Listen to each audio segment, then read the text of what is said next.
pitchouns, alors aujourd'hui vous êtes avec Lise, des petits grains de Lisette. Je vais vous proposer de réaliser des petites tartelettes hérissons. Vous allez voir, c'est hyper sympa à réaliser et j'en suis sûre que vous allez adorer cette recette. Allez, je vous montre les ingrédients. Alors, vous allez avoir besoin d'une pâte que j'ai réalisée maison, mais une pâte brisée du commerce sera super. Vous allez avoir besoin de 2 poires, des petites pépites de chocolat pour faire les yeux et le nez des hérissons, la poudre de spéculoos, des amandes effilées et des carrés de chocolat. Pour le matériel, un papier sulfurisé ou une toile en silicone pour pouvoir mettre au four et un petit couteau, un éplucheur et une petite cuillère pour creuser les poires. Tout d'abord, on va préchauffer notre four à 200 degrés. Alors, je vais étaler donc cette pâte. Cette pâte, elle est réalisée maison. Moi, donc, j'ai pu mettre des épices, pain d'épices ou de la cannelle tout simplement.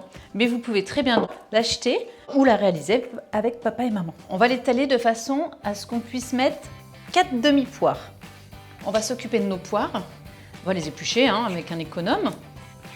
Donc ça, on essaye. Et si on n'y arrive pas, on demande à papa ou à maman de le faire. Donc maintenant, on va prendre un petit couteau.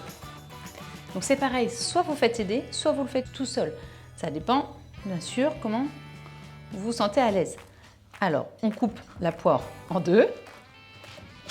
D'ailleurs, vous connaissez l'expression couper la poire en deux?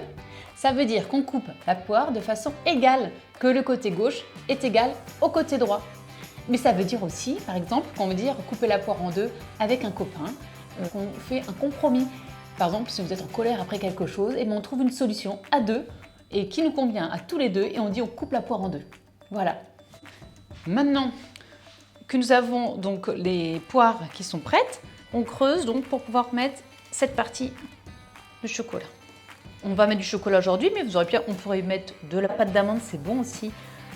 On peut utiliser aussi du chocolat aux noisettes. Alors, regardez, moi j'ai des petits carrés, donc j'en mets 2. Vous pouvez mettre un gros carré, ça dépend de vos carrés de chocolat. Et une fois que vous les enfermez à l'intérieur, comme ça, hop, on positionne cette fois sur la pâte à tarte. Voilà. Et le dernier ici. Et on va couper. Alors moi, je suis sur une petite toile en plastique, en silicone, où je vais utiliser le couteau, mais dans le sens où ça ne coupe pas. Et tourner autour. Voilà. Pour que ça fasse nos poires.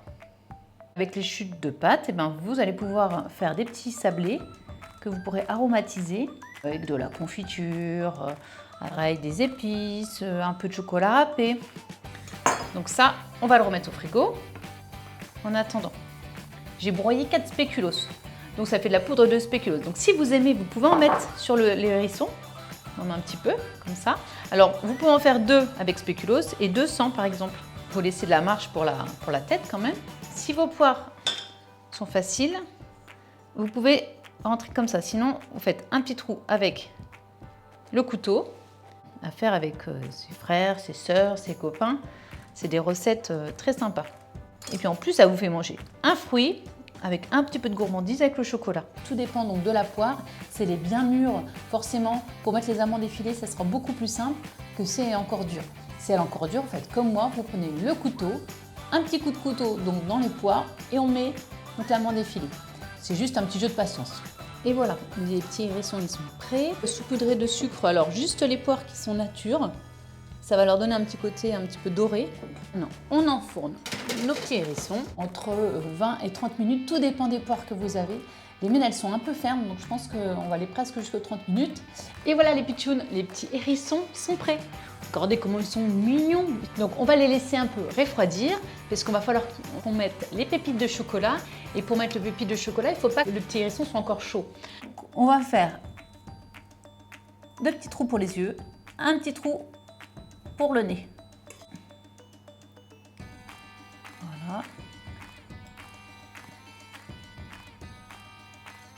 Et le dernier pour le nez. Moi je dis qu'ils sont irrésistibles ces petits hérissons. Qu'est-ce que vous en pensez?